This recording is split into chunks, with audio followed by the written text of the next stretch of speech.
Pelesiran ke Thailand hingga beli sepatu LV, uang hasil suap Wali Kota Bandung.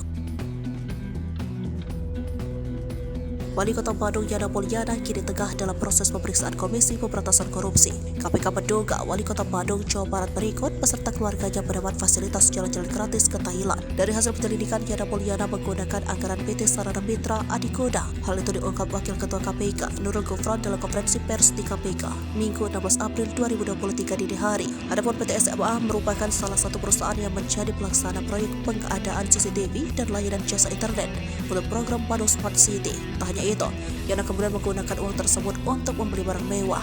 Barang mewah tersebut kemudian disita KPK sebagai barang bukti operasi tangkap tangan. Yana Mulyana menggunakan uang saku tersebut dengan membeli sepasang sepatu merek LV, kata Gufron. Selanjutnya, yakni CEO PT Citra Jelaja Informatika, Sony Setiadi, diamankan di kantornya, serta manajer PT Sarana Mitra Adikona, Andreas Kuntoro, juga di kantornya. Pihak berikutnya yang diamankan yakni Kepala Dinas Perhubungan Pemkot Bandung, Dadang Darmawan, serta staf Dinas Perhubungan Wanda. Sedangkan Yana bersama Andri Susanto diamankan di pendopo rumah dinas wali kota.